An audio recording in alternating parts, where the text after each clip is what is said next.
Hi, you're listening to Conversations with Musicians with Leah Roseman. Marc Van Vugt is a wonderful award-winning composer and jazz guitarist from the Netherlands. In this episode, you'll be introduced to several beautiful guitars in his collection that are featured in his new solo album, The Lonely Coyote. And you'll also get to hear stories from his travels and his perspectives about different musical scenes, composing, and some of the biggest challenges now for musicians worldwide. This is available as both a podcast and video. See the link in the description along with a link to Marc's work and timestamps. Please follow and review this podcast to help new listeners discover Marc Van Vugt and all the incredible musicians featured in this unique series. Hi, Marc. Thanks for joining me. Hi, Leah. Thanks for asking me. So I checked with you the pronunciation of your name. I think I can approximate it. Van Vugt. That's very good. Yeah, it's a difficult name, but yeah, you're doing well. And you have a very long and wonderful partnership with the singer Ineke Vandoorn. Yes. And for those people who are fans of your duo and other projects you've done together, they'll be happy to hear that she'll be featured on season 3 coming up of the podcast. Okay. Cool. Yeah.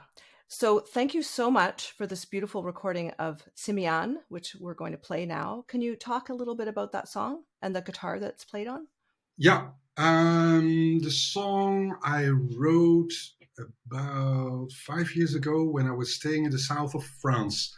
That's what we do quite often. It's not specifically France, but we sort of go somewhere where we can stay for a couple of weeks to write, work on music, work on new music. And at that moment, we were staying in the south of France, about 40 kilometers down the Mont Ventoux, which is a very famous mountain in France. And we were staying there in a house, and I have been writing quite a lot of music, and I dedicated one of the pieces to that little town. It's a gorgeous little town. It's the sort of proverbial Provence, the French Provence. When you're there at the right time of the year, it's full of the lavender. It's just a beautiful space. Mm-hmm.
You've been composing music almost since as soon as you started playing, it strikes me.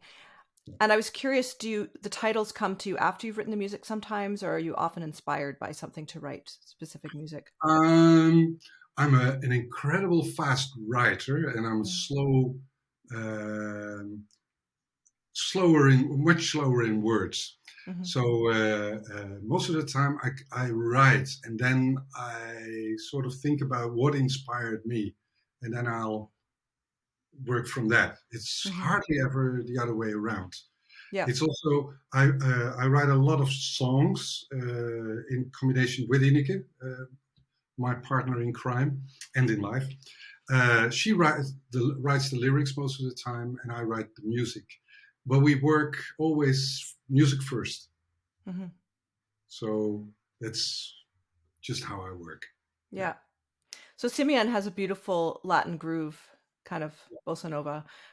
I don't know if I'm correct about that, but um, a couple of your tunes on the album, definitely, that we're going to talk about, have that. And you go back way to the beginning of your musical career with Brazilian music.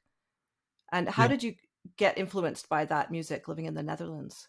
Yeah, it's a bit strange actually, especially at that time of the, at that time, because there was a period when I was about 16 or 17, for about I think 3 or 4 years. I only listened to Latin American music. Mm-hmm. I somehow got hold of some albums, and was totally crazy about it, and that's what I listened to. And it was especially strange because at that time it was very difficult to get that music. But I was so mesmerized by what was happening in that music that I just found out ways to find that music. I started studying in Utrecht, and before that I grew up in a small village in the south of the Netherlands.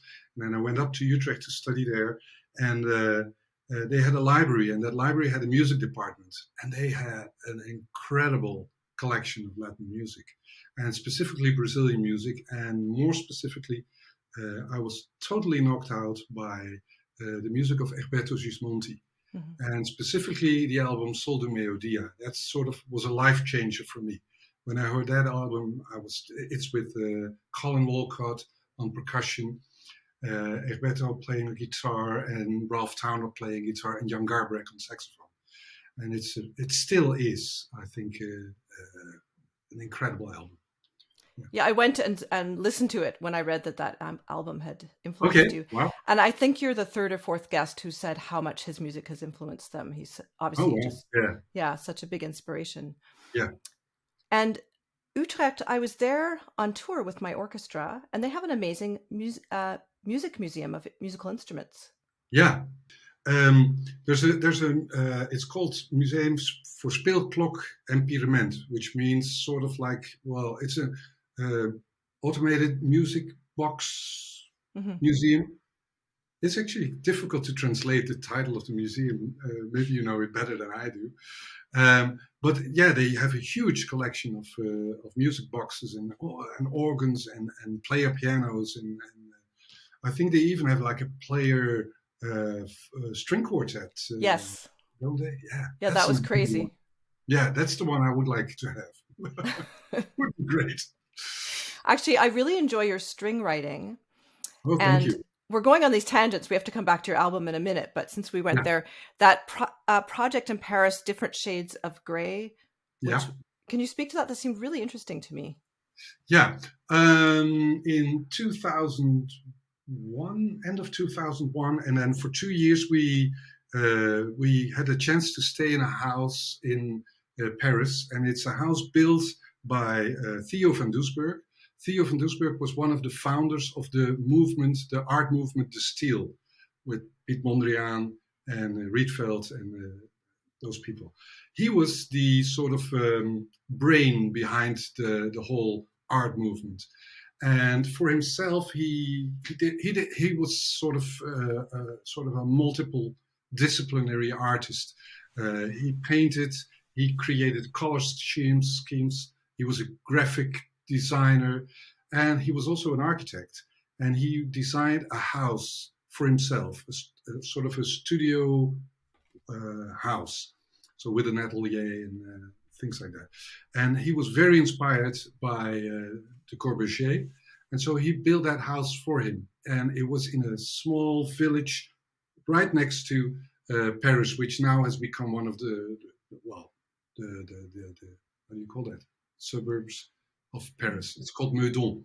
Mm-hmm. And he built that house in about 1927. They started building. 29, it was finished, and he died 3 months later. Mm-hmm. So he hardly lived there. But his wife, Nelly van Doesburg, lived there until 85. And after that, they decided to put it, well, she actually arranged that it was put into a sort of a foundation that would lend it to artists. And we stayed there for 2 years.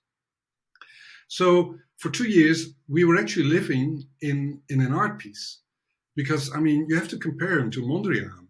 And at that time, when we were there, the Dutch government was buying Victory Boogie Boogie, which is one of the biggest, the most important art pieces of Mondrian. Mm-hmm. And they bought it at that time for about 80 million euros or something like that. It's an incredible amount of money.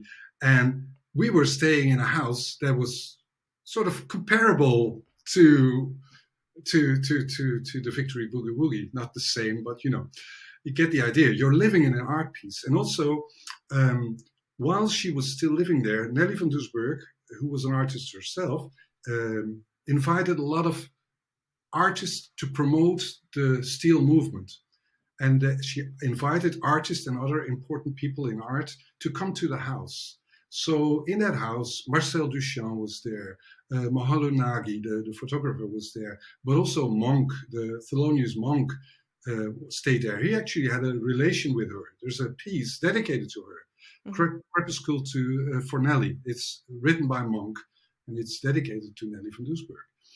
And all these stories, it influences you. And I had to do something with it, staying there and, being in that thing with such a history, and at the same time having Paris in the back, that huge city where so much goes on all the time. And especially at that time, Paris was jazz central for the world. There were so many concerts every weekend. There were weekends there were 200 jazz concerts only in the area of Paris. Wow. It's just incredible. It's just incredible.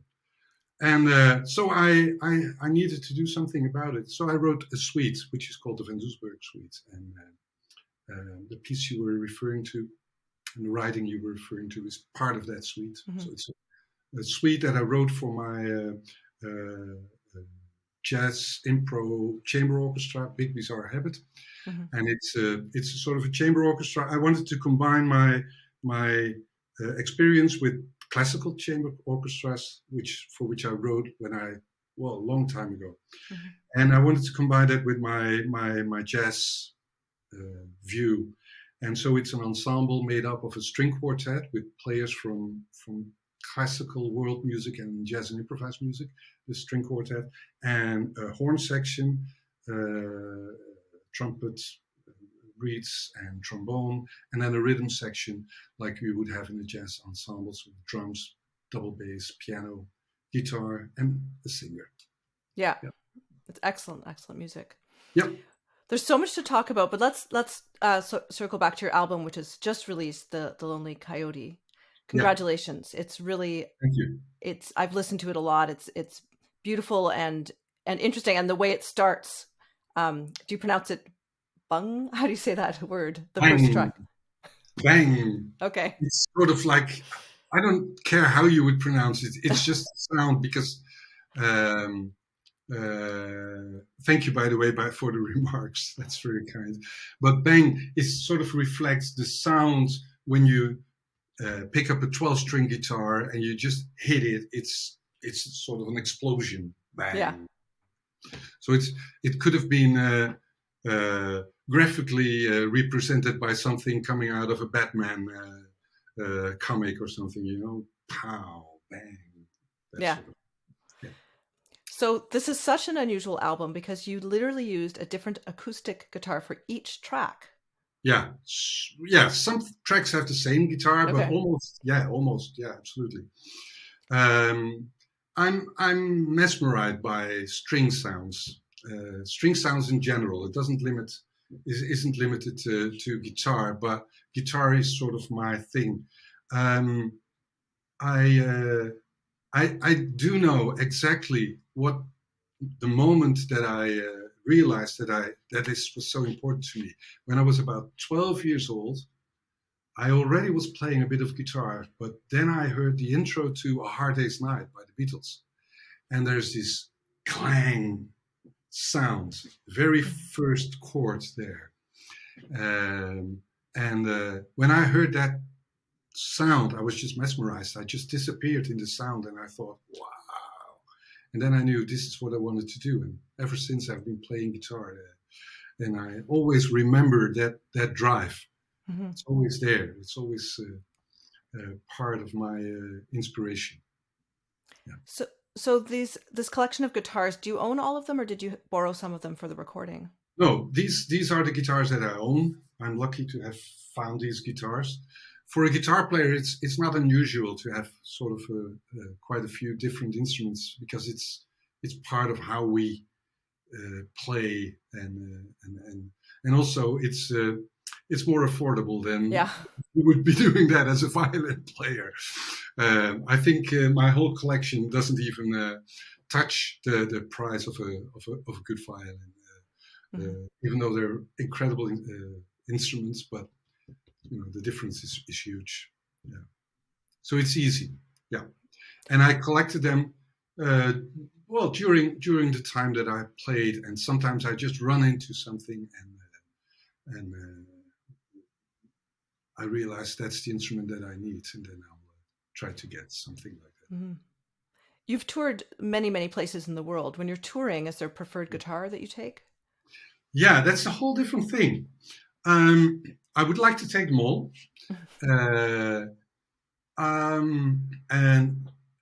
but it's become so difficult to bring instruments touring.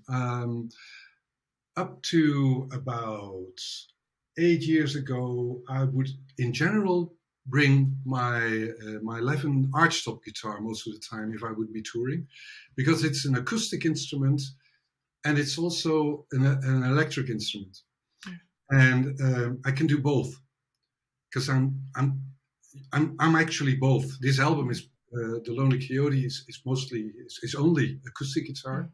But a big part of what I do is playing electric guitar, actually. So this album is also really a sidestep for me.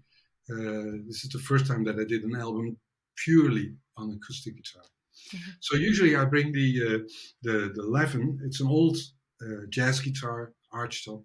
It's from the 60s, and it's a beautiful instrument acoustically, and it's an instrument that you can amplify more easily.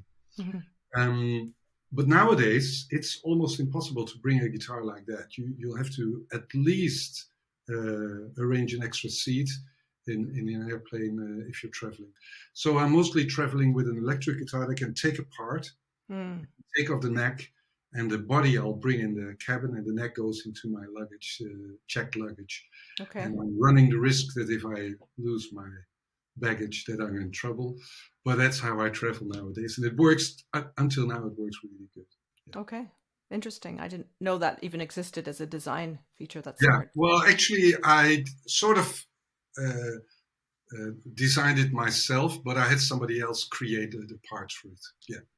Are other guitarists using that now? That idea or the same plan for the guitar to come apart? Yeah, there's tons of examples for that. There are even better solutions. Actually, a friend of mine who's a luthier designed something that you could really collapse and then bring it back, straight away in one piece, like an umbrella. Yeah, sort of. But this is disassembled in 10 minutes, in 5 minutes, and it's assembled and in tune in 10 minutes. So it goes really fast. Mm-hmm. So it works for me. Can you show us the guitars you have at hand? This is my baritone guitar. It's a Loudon baritone. It's very different from a regular guitar, which is tuned with the lowest note being E. And this guitar is tuned down a fourth, so it starts on a B, so it's very low. It's got a low resonating sound.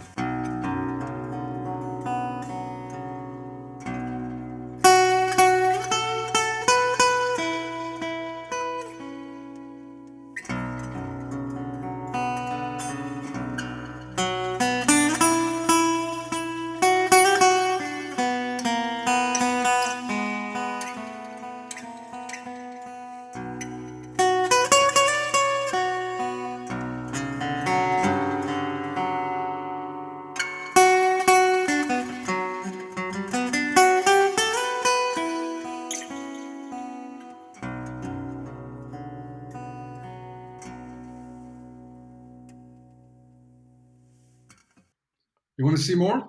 Of course, yes. Okay. Well, the next guitar is my Martin 00021 from 1946. It's a guitar that's very dear to me. I always wanted a Martin guitar, and here they were almost impossible to find.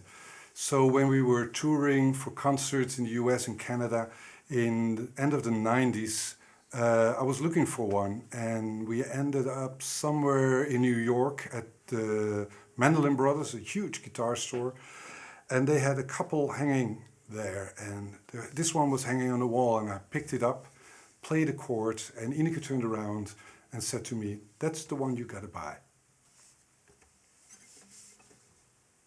This is from Sunny Side Up.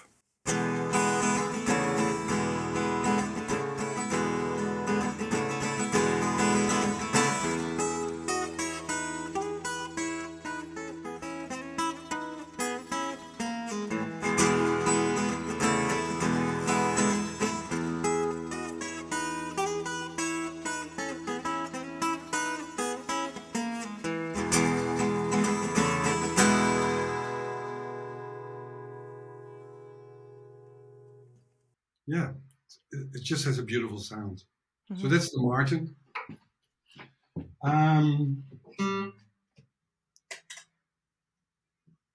I was just talking about the bang and the incredible sound. Well, here's the guitar. This is another sort of piece of history for me. It's a 12-string guitar. I used to have a 12-string guitar somewhere in the 80s, and it was hand built. It was a very special instrument. I got it because the instrument I had a warped neck, and I got to know this builder called Jaroslav Mach, who's actually a very famous classical guitar builder, and he lived near me. And I was a young kid. I was about 17 at that time, I think, and I had this guitar with a problem. So I went up to him, and he said, "I can't repair that guitar. It's not worth it. But you know what? I'll take the guitar, and you buy for, well, I don't know, it was just very cheap. I could buy the 12-string guitar." So I had that for years, but it got broken at a certain moment, and I lost it somehow. And so I've been looking for a 12-string ever since. And a couple of years ago, I saw one for sale, and that was this one, and it's from the 70s. And this is a Guild F512, and that's the 12-string guitar. If you want a 12-string guitar, that's the one you want to have, specifically from this period. And there was this guitar player who was selling it. And at the beginning, he didn't want to sell it because he got many offers that were, way beyond what I could pay. And then his girlfriend said to him, "You know what? You should sell it to that guy because he plays so much better than you do, and the instrument will be at the right place." And so he sold it for a very nice price. And I've been playing it ever since. For me, it's important because it's the instrument also that Ralph Towner, who's one of my inspirations, uses on a lot of his recordings.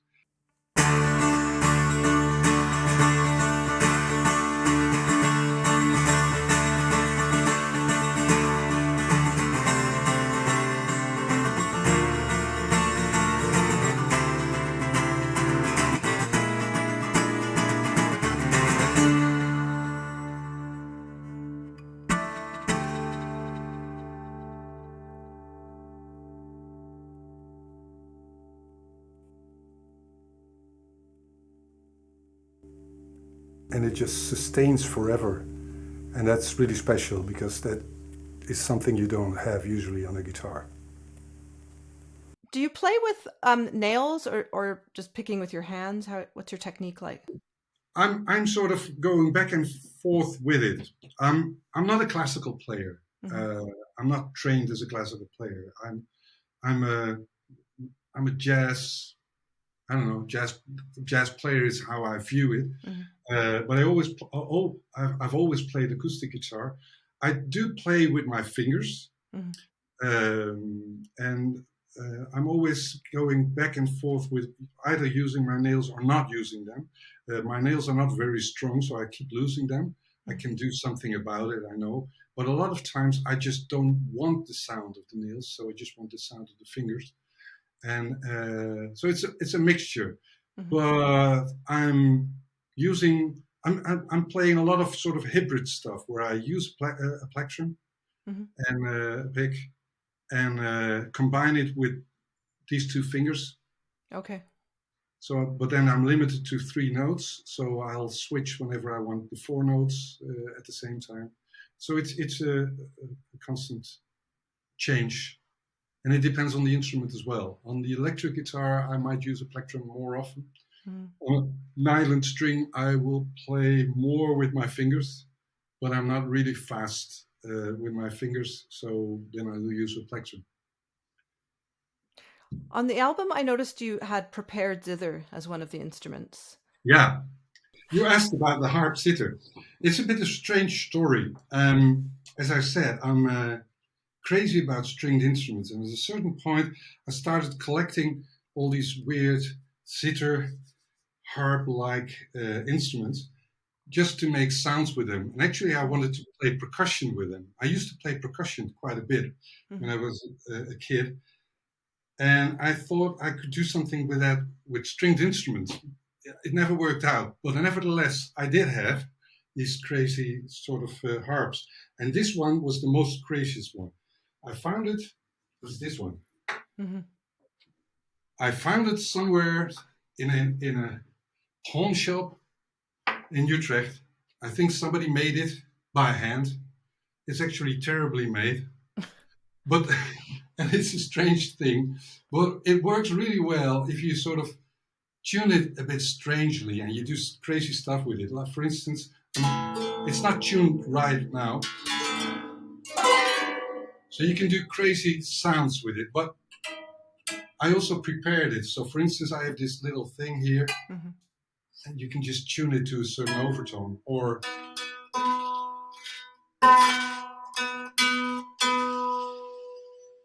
and then it resonates and things like that. And that I used on the very first piece, and I tuned part of it. You get these koto-like, but it's a hell of a job to tune it. So it's I did it for the recording, but I don't know whether I'm going to be using that live. It's going to be very complicated. It was very effective, the way you used it. I really enjoyed that. Yeah, I think it turned out really well. But it was quite a job to get it to sound right. Yeah. Yep. So, Marc, before you put it away, just for those people listening to the podcast who can't see it, let's just describe. So it's a large triangular wooden instrument with how many strings? Like what, 40? Like a lot. I think it's about 20 strings or something, and it's a big triangle, yes, and the strings are grouped in sort of 3 groups, and but it doesn't make sense. I never realized, never understood why it was made like this. The reason why I chose it is just because I could tune it in these crazy tunings and get these koto-like sounds and prepared sounds and these kind of things. Yeah. It reminds me of 2 things. I was thinking a hammered dulcimer, it's similar, right? They just use hammers. Yeah. There's an Indian instrument that is hammered also like this. There's an instrument, we call it hakkebord. I don't know what the English word would be for it. And there's a cymbalon, which is used quite a bit in gypsy music. and it's more like a piano laid flat, and then they use sticks to hammer the strings. Yeah. Years ago, sorry, continue. Oh no, it's a bit like that. Yeah. Years ago, somebody I knew like I wanted to play the guitar, but my hands are extremely small, and I just gave up. Although,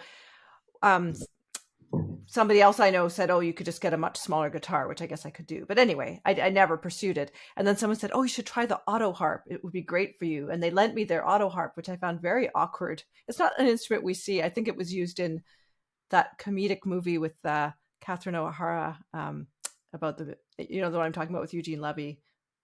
Something about it. Anyway, I can't remember the name of it. It was she plays the auto harp. It was really funny. Yeah, it's the auto harp is actually used in folk music quite a bit. Yeah.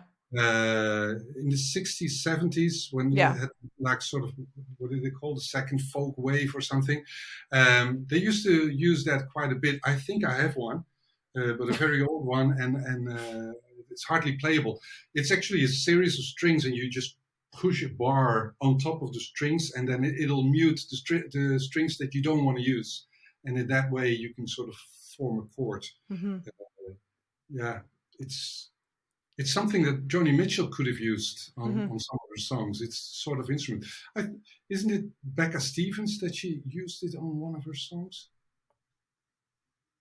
You see it now and then. Mm-hmm. Yeah, but it's a strange instrument. It's a different thing. Yeah. Mark, that's a sign of a serious collector when you say, "I think I have one."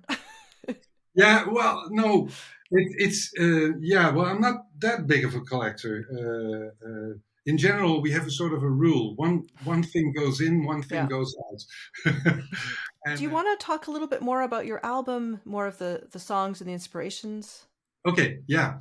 Okay, The Lonely Coyote, the album, is a collection of 13 compositions, and it's actually the first part of a whole series of about 23 pieces for solo guitar and duet. And I recorded them about a year ago. I have my own sort of home recording studio. Actually, the room where we're in now is how I recorded it.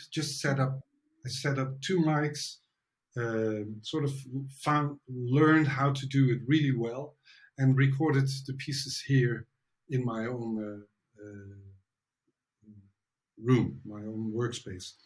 The pieces are different from when they originated. These are the pieces that I wrote, and some of them I sort of later adapted them for another ensemble or for an orchestra, or for there's lyrics to some of them. And this is sort of the original. And I wanted to record these pieces as they were intended in the first place. Because a lot of, I do write a lot of pieces that are intended to be played by or sung by somebody or played by a certain lineup. But some of the music I just write because, it's for guitar. And these were intended just originally for guitar. And the inspiration of them varies. For instance, the first piece, Bang, really was just inspired by the 12-string guitar. And how can I do justice to the 12-string and write something that is sort of the proverbial 12-string thing? And one of the things that 12-string guitar in pop music, folk music, is mostly used for is a rhythm. And it's sort of a thing that creates a lot of drive, a lot of groove. And I wanted to write something, but at the same time do something with sounds that would pay tribute to 2 of my 12-string heroes. One is Ralph Towner, the other one is Leo Kottke. Leo Kottke was one of my do you know him, by the way? No. Okay, he is sort of the 12-string guitar player from the 70s, 80s. There was a huge influence on the folk movement at that time. And he's actually still playing. And he did a lot of beautiful music on the 12-string guitar. So he was sort of a trendsetter, as was Ralph Towner. Ralph Towner is more in the jazz area. And so I wanted to write something that would fit them. And the piece also has this sort of little figure that I think in Indian music they call Tihai or something. That's like a repetitive sort of little figure that extends more and more and more. The second piece on the album, I'm not going to talk about all the pieces, but I mean, it's 13, so it's going to be too much probably. But the second piece is called The Lonely Coyote. And that was written in, I think, we were in San Diego at a house of friends of ours. And we were staying there for about 6 weeks to work on our music. And they live outside of San Diego in the mountains, close to the Mexican border. It's in the desert, beginning of the desert there. And they had a sort of an Airstream, a trailer that where we could stay next to their house. So we had our private home. And they had a sea container. You call it a sea container? Shipping container. Shipping container, yeah. And they had one there, and that was sort of my workspace. You could open the doors, and it's San Diego, so the temperature is always great. So I was working there, and in between my working shifts, I would go out and would look out on the hill, look at the nature, and you would hear the coyotes. Always, they were always there. They were trying to lure the dogs of our friends to come out. They would try to catch them. And one day I walked out, and there it was in the field, just that one coyote looking at me. And it sort of reflected exactly how I feel when I'm sort of working. I'm sort of in my own little world, lonely in that little world of music, finding your way, writing your music, but at the same time, lost in your own music. When I'm writing, I sometimes feel as if I'm in that world, that little world of music, and you're just trying to find your way in there. And that coyote sort of reflected that. So the atmosphere of that piece is very inspired by that. Relating back to your first question, when you said, what does inspire you in writing? Well, that really was. And I wrote it originally as a guitar duet. I wrote it actually in tribute to Alberto Gismonti. At that time, we were talking with him about doing a joint concert here in the Netherlands, which we never managed to realize. But that was one of the pieces that I sort of intended for that. Who knows, whatever happens, maybe we still get a chance. Yeah. Yeah, we'll be doing. I'm curious, Marc, about I'm always asking people these questions because it's interesting to me in terms of being in a state of flow. So because you're an improviser, I know you're often in that state, and as a composer, but they're very different things in the sense that when I'm actually, maybe you can just speak to that. How is it different for you from just improvising to composing? There's a lot of similarity. To me, composing is a lot about improvising, because it's sort of, in general, to me, composing is about, that little bit of that is inspiration, which is very often just that tiny bit of what the piece in the end is. And most of what composing is what happens when you start fooling around, playing around with that little bit of inspiration. You hear that little thing in your head, or you play something on your instrument and you think, wow, this is great. And then you start fooling around with it, and you start creating material rising from that. And so that's why they very often say, composing is 5% inspiration and 95% transpiration, which, it's true. It's most of the time, it's just work. You start fooling around, you play with material. I always feel very connected to visual artists. For instance, if you're working with clay, you take this little piece of clay and you just start molding it, and then it becomes something and it changes, and you get inspired by the change. Okay, that's the next inspiration. You start fooling around, and then you keep building. And in composing, to me, it happens the same way. It's always, there's something happening I like. I start playing around with it. I like that too, and then you build from that. I write down a lot of these little fragments, and they become a pile of notes on paper or in the computer, whatever. Sometimes it's just recorded. And this way I collect material. I always call that the collecting phase. And then I start looking for what do they have in common, and how can I combine them? How can I turn that into something that is coherent? And I know they belong together because I say so. Yeah. I'm the composer. I'm the artist. I can say this. But also, it's just because of time. They are connected. And I think by now, I can connect anything that happens somehow within a certain time frame. And actually, even if it's not in that same time frame, by now I can connect almost anything. Because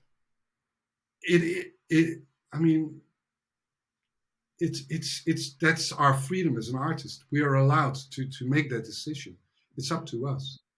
And I grew up as a composer in the 80s, and I had my schooling at the conservatory here in Utrecht both as a classical composer and a pop and jazz composer. And classical composition at that time was contemporary music composition, and was very much influenced by all these things that were going on in the 80s. Serial music still was there, and all these modern variations of serial music. A lot of music at that time was pretty rigid, very like it should be like this, and if you do that, then you should be doing that, because if not, then you're not true to your material. And luckily enough, we're free from that sort of rigidity. Rigidity, you say that? Yeah. And we can playfully go with what we like. At the same time, I'm very pleased that I was trained at that time, because it's also nice to sometimes just restrict yourself and follow a rule. So sometimes I just set out a rule and I say, okay, it's going to be this material, and I don't want to use any other material. So limit yourself to that. So it all works to me. The most important thing to me still is that I feel connected to it. And my connection still goes back to that one chord of A Hard Day's Night. I can't play it because it's two chords on top of each other on two guitars. So you can never play it, create that sound on one guitar. Got it. But that connection and the inspiration that I got is still what sort of is my drive, and what is my sort of how do you say that? My ruler to which I measure the quality of my music, or the how much I feel connected to the music. It's the same thing. It's the sort of the inspiration that gave to me has to be in the music I write. And I always feel connected. That's flow. That's, Because you often write songs for Ineke, do sometimes the melodies come before the harmony? How does that work for you? Very often, actually. Harmony is, in the way I write, mostly second. But sometimes, no, it's not always true. It depends. Sometimes I find these chords, and then I'll hear the melody straight away. But for me, if I write a song, melody is more important in general than the harmony. But they are both connected. My sense for melody is a bit different than in general, I think in pop music. In a lot of music, the melody moves within the chords. In my music, I write quite a lot of melodies that are moving above the chords, which are embellishments. Mm-hmm. So I will use a 9 or a 13 or something like that, as a melody note, which makes it a bit far away from the original chord, mm-hmm. and you create melodies that are more eerie, a bit. I don't know if that's the right word, but they are sort of they feel floating on top. Mm-hmm. There's a composer that I actually got to know later in life that has the same way of writing, and I feel very connected to him. Kenny Wheeler, mm-hmm. You probably know him because he was Canadian and then moved to England, and Kenny does that too a lot in his music. He's beautiful writing, incredibly mm-hmm. strong, and yeah. Did you meet him when you did the Banff session? Yeah. We got to know. Yeah, we went to Banff in 91 and 93, and both times he was there. Actually, for us, that was a life changer. Going to Banff, it totally created a new perspective on life as a musician, being there and getting to know all these incredible musicians and getting to know Kenny was incredible. We stayed in contact after that, and we recorded an album, our first album in '94. Question is Me is with him as a featured guest, and we kept in contact ever since till he passed away mm-hmm. 5 years ago, I think. Yeah. And when you went there, did you discover that the training in North America and jazz is more on the jazz standards to your training in Europe? Well, what we saw at that time is specific, I think, for the time. I mean, we grew up in the 80s regarding our musical studies. So we went to the HKU University for the Arts, so that's Utrecht Conservatory. Mm-hmm. At that time, when I entered the school, there was no jazz or pop department. Mm-hmm. And I actually wanted to study composition, but the composition teacher there was a classical composition teacher called Hans Cox, who was a pretty famous composer, classical composer here in the Netherlands. He said, well, you can enter. I'll accept you, but you have to enter as an instrumentalist as well. So I had to study like crazy to be accepted for guitar. At that time, I entered the school for electric guitar, studying with Eef Albers, who was one of the jazz greats at the moment in the Netherlands. But there was no official jazz department. Mm-hmm. So the first 2 or 3 years, I was just sort of running in between everything. I was studying classical music. I was studying pop and jazz guitar, but there was no department yet. And only in the 3rd year, we managed to convince the board that they should create a real department. And then they said, well, that's fine, but then you should do it. Yeah. So I was the first coordinator for that department, together with a piano player, Bert from the Brink. We were sort of setting up the department. Yeah. And then when our training was very often that what the music that we were playing in the beginning, jazz music was mostly about the schooling was mostly about being a musician that was performing already. And you would go to the school to meet somebody that was sort of more experienced than you, and you would say, well, last weekend I played this song and it sounded not so good. What can we do about it? And so we would work on that song, and I would take it back on stage and see if it worked. If not, I would go back. And that was more of sort of the training, the kind of training for jazz and pop music. Mm. And yes, we did study standards as well, but not as much, because we were mostly focusing on our own music, and specifically me, because I was writing so much. Mm-hmm. So I was mostly playing my own music. When I came to Banff in '91, it was advertised as modern jazz, and it was with Steve Coleman teaching, and Cassandra Wilson would be teaching there for vocals. Originally, I think Kevin Eubanks was originally advertised to be teaching there. But when we arrived there, those people were at that time the headliners for modern jazz music in New York and everywhere. But when we arrived there, everybody was playing standards, and we were scared like crazy because that was not our thing. And so it was a hard time the first time, and the second time I took my revenge because I was prepared. So I knew all the stuff. For 2 years I studied like crazy. But yeah, people were more trained from a jazz perspective. Nowadays here it's a mixture, so it's not the same as it was when we started out. Yeah. I wanted to ask you about designing the program in Utrecht, because I'd read that you had helped design, and it said the Department for Jazz and Improvised Music, which I found interesting that was in the title. Yeah.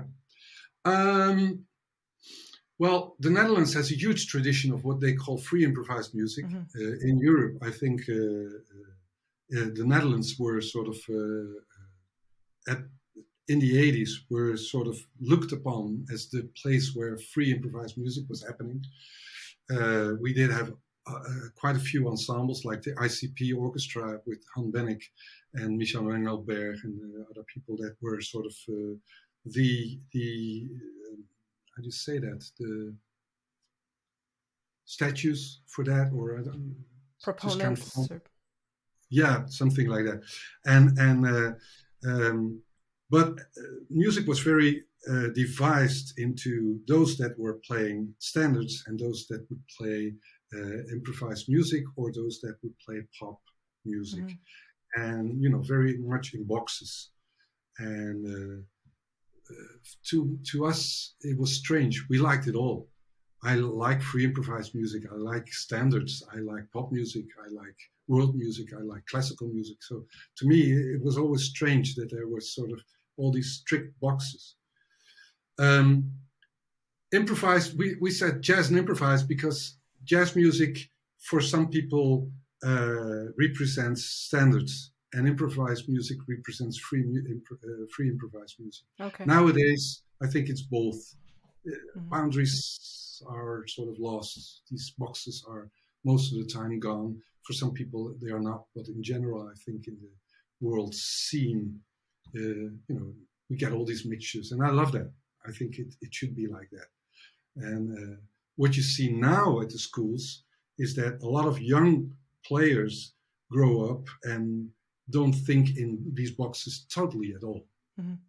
Whether it's classical or improvised or jazz, or you have to learn your instrument from a certain perspective, and you need to dive into something for a period just to become good at the instrument. It'll help you to learn the instrument from a certain perspective, and after that, you're free to do whatever you think you can be doing.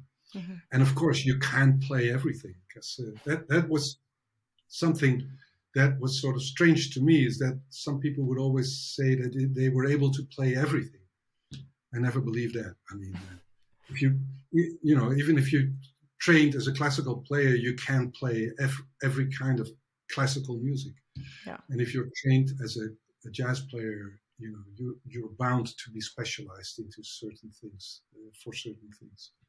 And I think that's good. That's okay. Yeah, I would say that most humans can only excel, let's say, in a more narrow range, but it doesn't mean they can't play other music badly. No.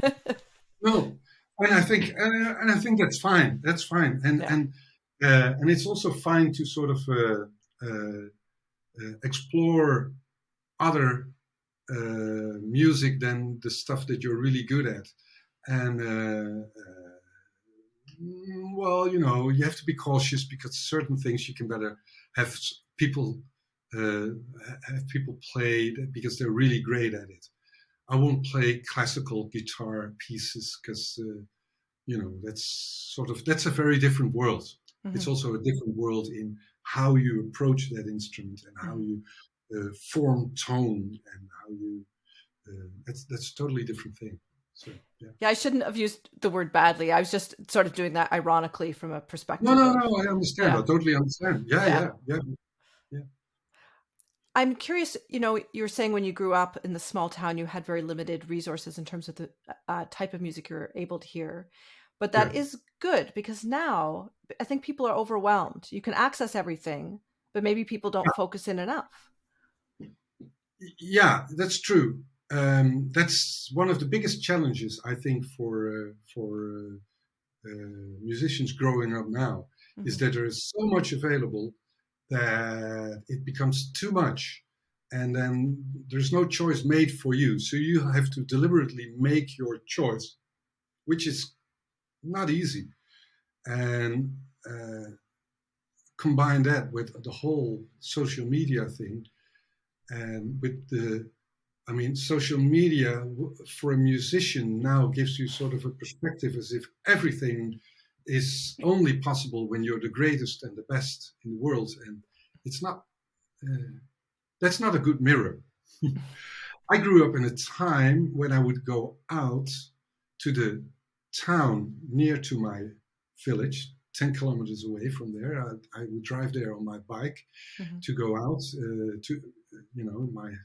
on Friday night, and we would visit the local jazz club, and there were musicians playing there. They would play there more often because that's how it went.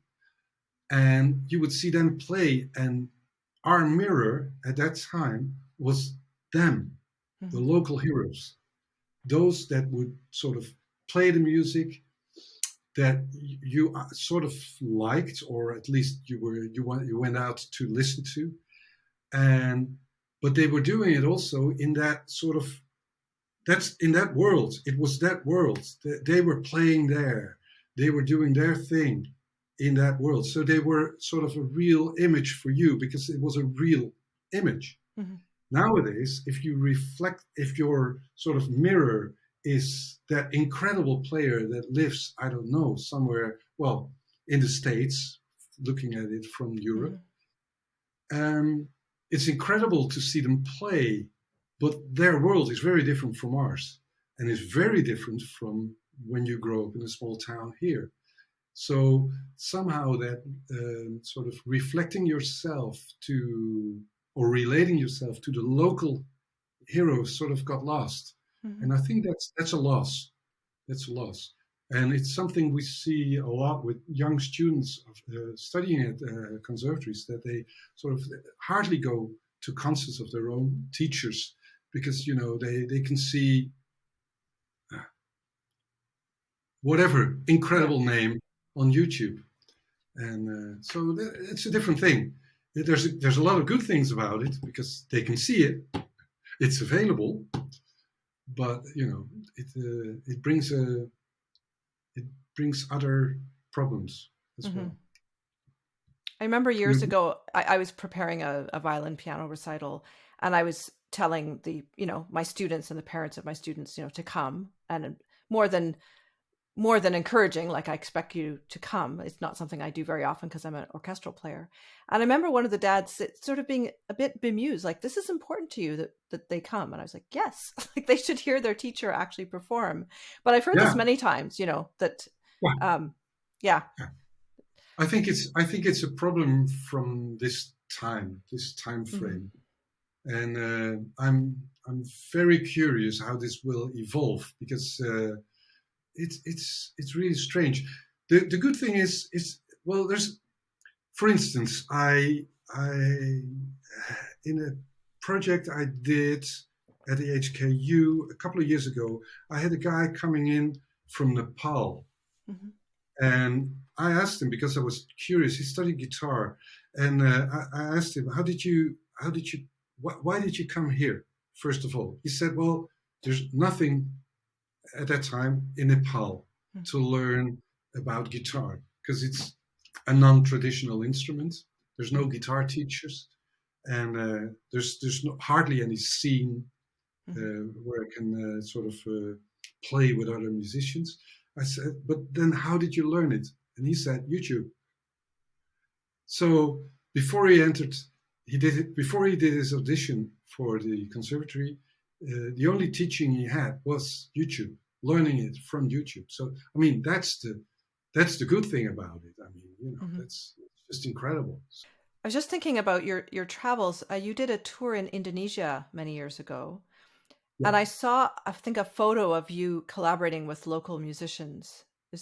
Did you jam with people, like playing traditional instruments? Was it gamelan? Yeah. Yeah. Actually, when we travel, we sort of like to do that a lot to collaborate with local musicians for two reasons, or three reasons. One, it's just inspirational to work with other musicians. Two, it's great to connect with the local scene because it'll put your music in a certain perspective, and it might draw another crowd that's as well. And the other thing is just a cultural exchange. It's, specifically, if you go to a country like that, like Indonesia. We've been there a couple of times, 3 times actually. And the last time was just before COVID in 2020. Yeah, it was just before COVID. No, 2019, December. We were there for about 3 weeks, and we collaborated with some gamelan musicians in Yogyakarta. And also with some jazz players in Jakarta, but the collaboration with the gamelan players was incredible. It's incredible to do a collaboration like that because you're sort of then you have these two jazz musicians that play music that is sort of all about harmony and melody, and jazz music is about a lot of changing tonalities and stuff like that, and you collaborate with instruments that are limited by a pentatonic scale that is just one scale and one tuning, and that's how you deal with it, if I put it really bluntly. And then you work with musicians that just are so aware of what they do that they sort of easily adapt within the complexity of our music. And that's just so incredible. It's not like, we Western musicians sometimes like to see our music as being more elaborate or more evolved or something. And then you come in that country and they work from a perspective that traditionally their music is limited, but they just know how to adapt that into your music. And I think that is just incredible, So just to be aware so much about the limitations that you can just use them in music that is where it's almost impossible to use it. So you can use this note here, but you cannot use that note in the rest of the piece. But exactly on that part you can use it. You have that sort of awareness is just incredible. And these musicians that we collaborated with in Yogyakarta were just magicians in doing that. It's just incredible. Yeah. Did you get to try any of those instruments? The gamelan instruments? Oh yeah, but forget it. Yeah, just for fun. Yeah, just for fun. But it's a totally different world. It's about rhythm. It's about and an incredible complexity on rhythm. Yeah. Yeah. And have you ever been to Brazil? Yes, I've been to Brazil, but that's a long time ago. 81, I think.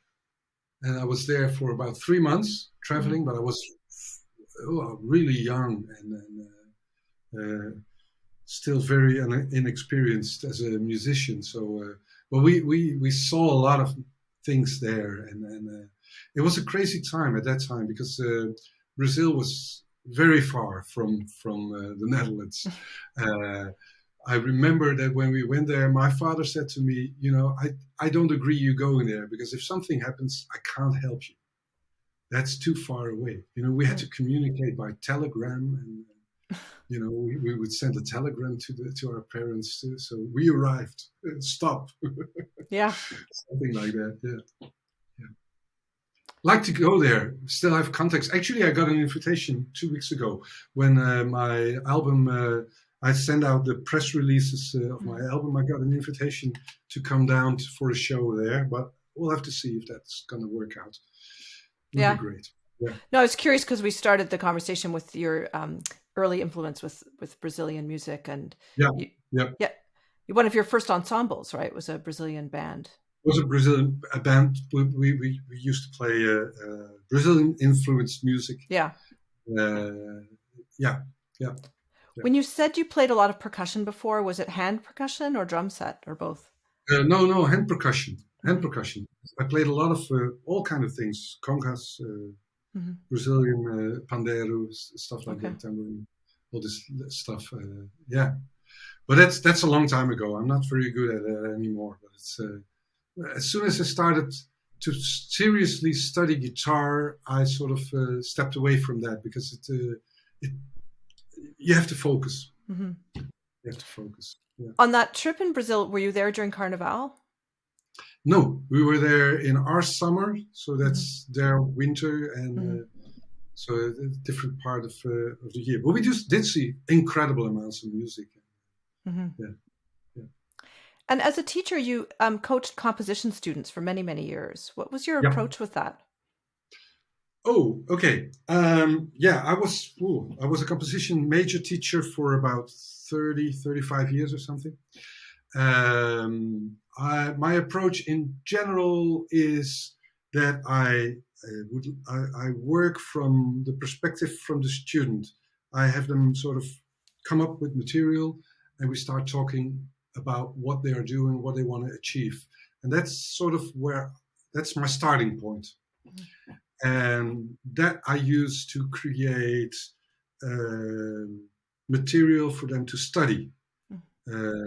Because if they show what they are working on, if they come with their own sketches, then it becomes easy for me to sort of say, okay, I see you do this, maybe start working on that. For instance, if they come up with a song, which is very often the case, they've sort of written a song, and in general, when composition students come, they will come with some chords and they will come with a melody or something like that, or sometimes just with some chords, and they say they have a melody, but then the melody is just the top of the chords, which is not a melody, it's the top of the chords.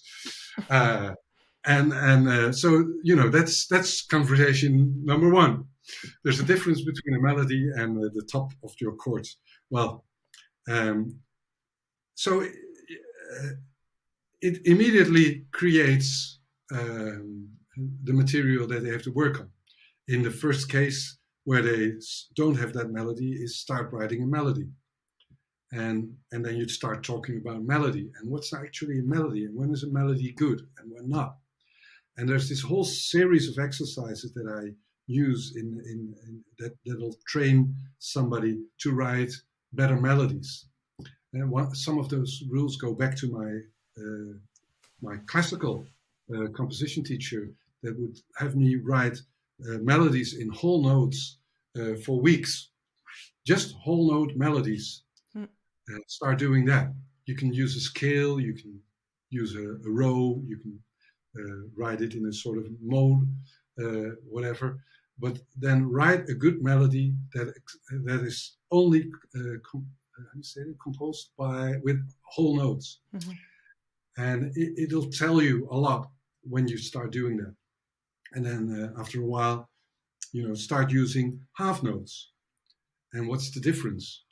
And then you start learning that there's accented and non-accented notes. And when you use quarter notes, this evolves. There's a whole system that'll sort of train you into better writing. And it's not that is how you should be writing, but when you're writing and you want to evaluate what you're doing, it's nice to go back to sort of these basic exercises, because by doing that, coming from the perspective that you already wrote something, it'll put it in a different perspective. Mm-hmm. And it's only for that I do it. I never tell somebody you have to do it this way or that way, but I will always try to sort of keep a mirror in front and say, okay, you're doing this, but there's something that you should sort of become aware of. And exercises like that are part of it. So that's one way of approaching. The other thing could be working on harmony, because a melody very often dictates harmony already by itself, because very often it's in a tonality, and then there's all this whole tradition of how functional harmony works, and it goes back to anything in classical music up to everything in non-classical music. But then there's also a way of looking at melodies where they ask for a different kind of harmony, and then you will sort of step away from functional harmony. Functional harmony being everything that follows the rules from 1 4 5 or 2 5 1 or 6 etc. Chord steps, stuff like that. So that's an approach, and so there's so many ways of looking at this, and this is still within the scope of, okay, there's a melody and a harmony, but there's so much more. There's rhythm, so there's a lot of subjects to touch upon. But I like to sort of approach it not from a perspective from you have to do this, but from the perspective from, okay, you're doing this and you want to learn more. Okay, what you do is what you know already, but now let's do the next thing and learn to work from there. And you had a mentor who didn't teach any other students. You had a couple of sessions with, who was very famous in the Netherlands, whose name I can't pronounce. So if you could. Yeah, it's true. Yeah, I had several teachers, but most of the time, no, one of them, the one you're referring to, is Rogier van Otterloo. Rogier is quite famous in Europe, actually beyond Europe, because he was the conductor of the Dutch Metropole Orchestra, which is the Dutch radio orchestra. It's actually, I think it's still one of the only, well, it was for a long time, the only professional full-time broadcasting orchestra of that sort of format. Because most of the time they are sort of combinations of radio orchestras are sort of assembled specifically for the occasion. In the Netherlands, we had one that was sort of dedicated to jazz and pop music and film music. And it was the Metropole Orchestra. They are still there. They're an amazing orchestra, still doing a lot of work. And one of their conductors was Rogier van Otterloo. He wrote a lot of music, and he conducted the orchestra from sort of beginning of the 80s till his death in somewhere 86, I think, for about 6-7 years.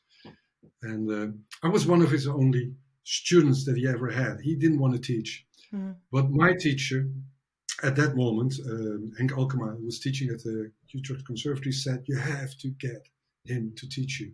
And so he phoned him and he said, you have to teach this guy. And he said, no, I'm not going to do that. But there was a workshop every year of the Metropole Orchestra, and I would show up with a piece, and he would look at the piece. And even in my first year, I showed up with an orchestra piece, which was kind of crazy. And he looked at the piece and he said, well, it's way too complicated. We cannot play that in one rehearsal, and if it's not possible to play it in one rehearsal, we won't do it. So next year I showed up with another piece, and so in the end he was interested, and he said, "Well, okay, come by." So yeah, I could come, and then he would review my music and talk about what how he looked at the composing and stuff like that. Yeah. Yeah, I was listening to some of his music yesterday. He wrote some for very many famous films, which brings me to another question, because you've written for silent film, right? Yeah. That's a project I did in '96, I think. Yeah. These are it's a project where I work with the films of Georges Méliès. Georges Méliès is a French how do you call it? Cineast, I think. Yes, well, filmmaker. Yeah. He started out in the beginning of the 1900s. He saw the brothers Lumière, who are sort of said to be the first to create moving pictures. He saw them. He himself, Méliès, was a vaudeville artist. He was a magician. And he performed mostly in these vaudeville theaters where, you have to imagine the 1900s where in the theater you would show up and there would be a dance act and a clown and music, and then maybe a little bit of theater, and then he would do work as a magician. And he saw the possibility to use film in his vaudeville theaters. So at that time, where the brothers Lumiere did their shows, it was part of a vaudeville theater. So they would show, for instance, a film, a little film of maybe 2 minutes, where a train would run into a station, and it would run right up to the audience. And you have to realize at that moment, it was the first time people would see the live film. Mm-hmm. And when that train ran in, people ran out of the room because they were afraid to be hit by the train. Méliès created all these fantastic travels to the moon. Voyage à l'impossible is one of his movies. Voyage à la Lune is one that's a very famous one, where they travel to the moon and they crash on the moon. And I think most people must have seen films of Méliès. They're a combination of drawn material, filmed material, staged. It's really crazy.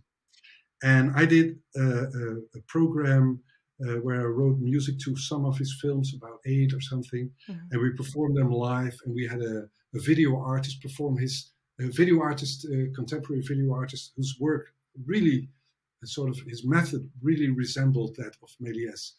And he performed those videos live on stage, and then we alternated that with the films of Méliès. Oh, okay.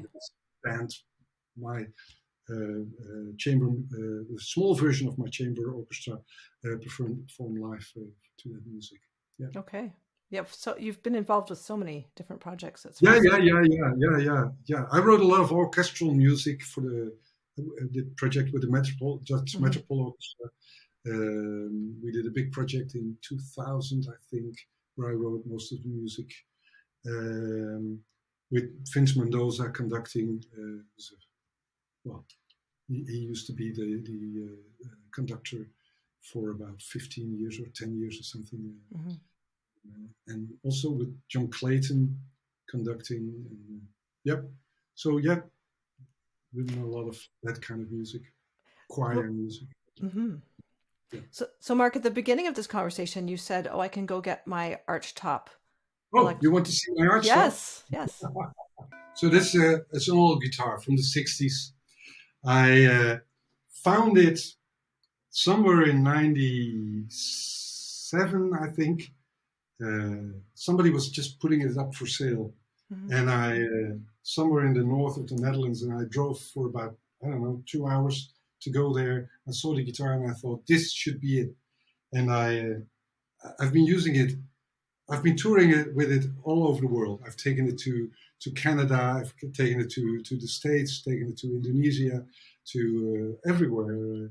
It has gone from the desert in San Diego, near San Diego, to the humid climate of Jakarta, and it's still in great working condition.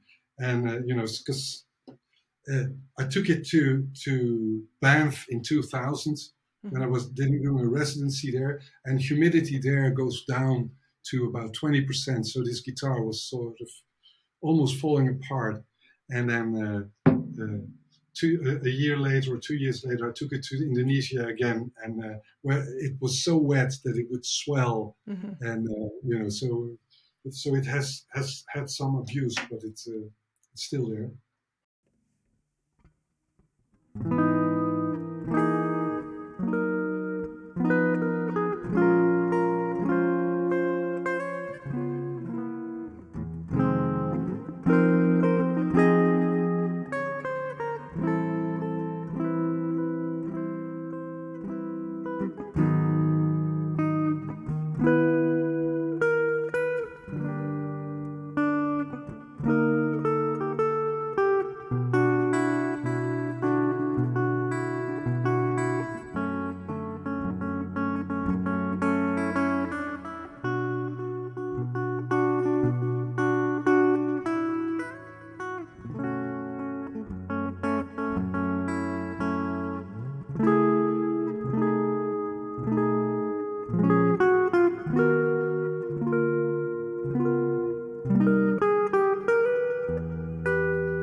I want to thank you for your perspectives and your stories and your beautiful music today, Marc. It was wonderful to meet you.